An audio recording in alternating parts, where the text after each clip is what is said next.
Hey guys, Michelle here with Michelle Creations. Welcome back to my channel. Welcome if you are new here. Hope you guys had a great holiday season. I'm sharing with you guys today another sublimation project. I recently shared with you a cutting board, a glass cutting board with an image, and I'm deciding to make some tea towels to go with it to kind of make it like a set. I choosing the same image to match. And these are the, I guess you want to call them tea towels, but they're sublimation ready. They're not like the best quality, but they're just going to hang as decorative aspects, you know, like on the handle of the oven or whatnot. So we're going to see how they turn out. What I did was, or what they are, I will put the link of the product in the description box below. I did purchase them from Amazon. I also purchased them a year ago. I'm trying to go through all my projects that I had pending. And so this is a 24 inches in length by 17 or 15, I believe. I think it's 15. And what I want to do is basically when you fold your tea towels as such, and then you fold them over like this, you kind of have the image hanging on your oven like that. So my goal is, hopefully I can achieve it, is to basically place the image without cutting all the pieces. You see how I had to finagle it on a 13 by 19 sheet of paper because I wanted to make sure I wasn't wasting. So I actually sized these to about 7 inches in length. And so we're going to place them, you know, somewhere here. And then do it on both sides. So I want one here, and then I also want one on this side. So the one thing you do want to make sure of is obviously when you have it open like this, they're going to be upside down or opposite of each other. So definitely make sure that when you're placing them on the heat press, we're putting them in the right position. Because it's so easy to be distracted and then realize, oh wait, it's not supposed to go there. So we're just gonna play with it and see what happens. Now, the manufacturer that I purchased this from did state that we should use a range of, I think, 350 to, I think, 380 in temperature and about 40 to 60 seconds. So I'm gonna try it at 356 and 50 seconds. I don't want to burn it, and I don't know how it will take. So that's what we're going to try. It only comes with 3, and I do want to make 2. So the first one will be our dummy, as we mostly do with blanks. So I'm already prepped with my heat press, so I'm going to meet you over there, and we're going to get started. All right, so since we are working with a substrate that is like a t-shirt, I adjusted my pressure for where I usually keep my t-shirt settings. Since we are only doing one side, I am going to get the moisture out like I would do a t-shirt. I do have it laying flat. I'm going to lint roll it,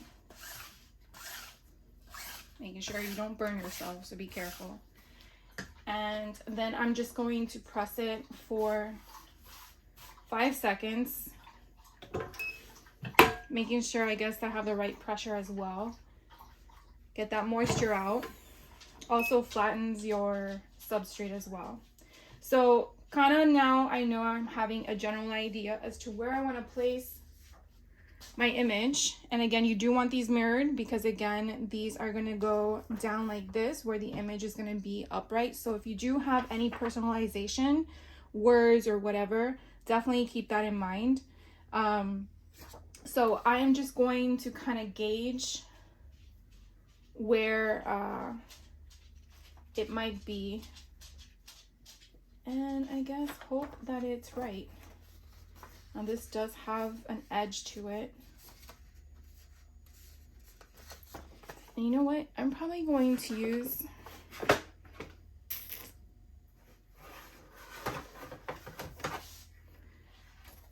my t-shirt ruler. So here it kind of tells me, because this is exactly 15 inches. So here it tells me that this is the center. Probably should go this way. And I think that's a good gap from the bottom. So we're going to do this to make our lives easier. If you don't have a t-shirt ruler, you can just probably use a regular ruler. And I'm going to again use my heat tape, and we're going to tape this baby down so it doesn't move. Now, if you don't have enough tape on your substrate and you lift it up and you see what looks like a ghost image, that's because your image moved when you lifted up your heat platen. Those I hate. Sometimes when I lift up my platen, I try to do it very slowly and not in a rush manner. But, you know, sometimes it just happens. Another thing we want to think about is not only do we want to put it on the top, but we also want to put it at the bottom. This is just to prevent the ink getting on my mat. If it comes through the other side, so be it. It is a towel. But I don't want to have to worry about my mat. All right, let's get this baby going.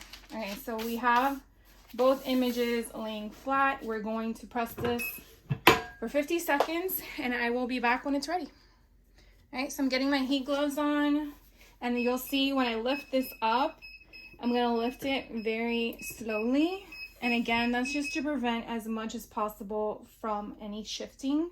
And then what I also like to do is sometimes I'll put my fingers down and then lift with my other hand. It's also just my mindset of avoiding any movement. And it came out pretty good. That's really neat. So again, it's more of a cute little thing. I don't know how it will do in the wash, so we will figure that one out. I have read reviews where people said that it washed right out, or because of the fibers in it, it kind of didn't give that indication. So here's what I'm probably going to suggest. Flattening it before getting the moisture out probably helps secure the fibers down. And then taking your lint roller, as you saw, the image now is a little raised. So just, I don't know if that's what happened with the person who did it, but we're just going to do the other side. So I'm going to keep my heat gloves on because again, this portion is still hot. And come on. I don't reuse any of that stuff. I you know, throw it out.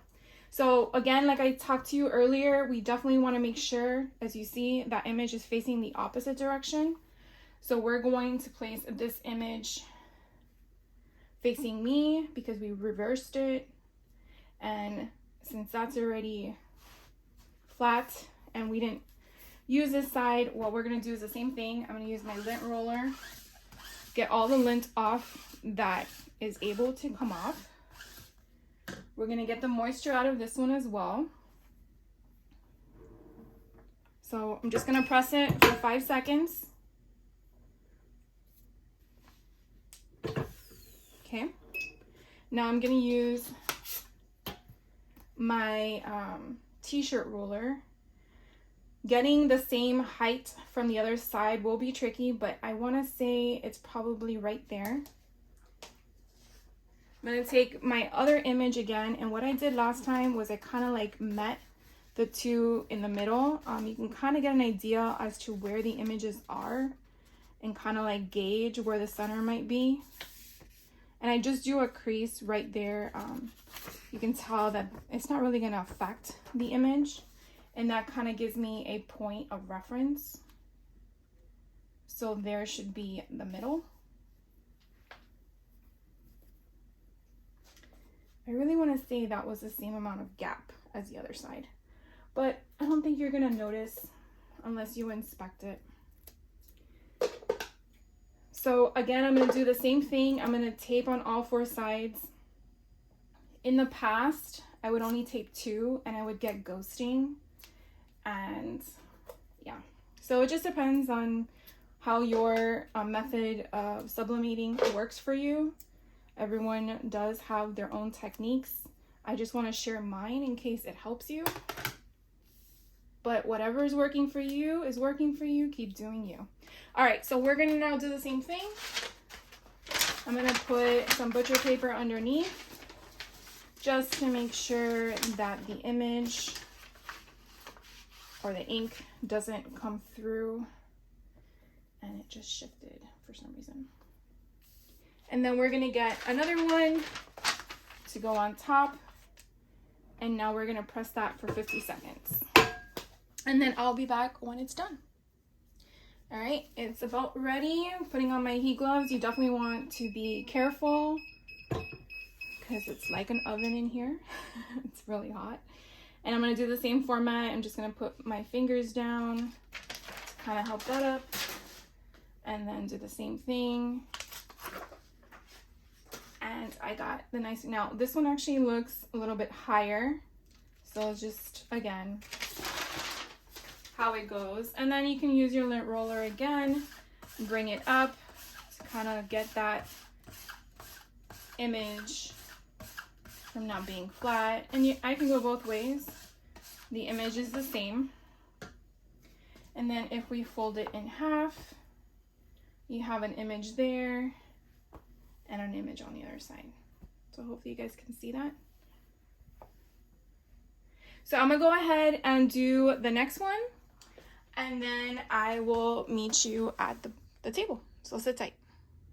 All right, guys, so I did both of them. I think they came out really good.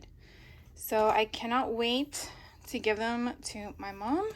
And then if you didn't see my other videos, so basically let's go before we show you something else.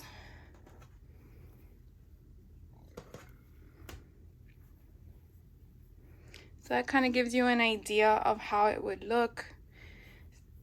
Obviously, you just have to sort it based on. All right, so they didn't come out that bad. They really came out like right there. We'll do this one as well. And then I will share with you. So look how cute that little set is. And then if you didn't see my other video, which I was trying to explain before, this is the glass mat we sublimated. And as you can see, it is basically a matching set. So she has a cutting glass mat and then 2 little tea towels to put in her kitchen. So I really think that came out super cute. So thank you guys for taking the time out of your day to hop on and check me out. I will be back with more other crafty projects. Hope you guys have a fantastic day, and if you like what you see, definitely hit that like button if you want to see more, and be reminded, hit the subscribe and the notification bell as well. Have a crafty day. Take care.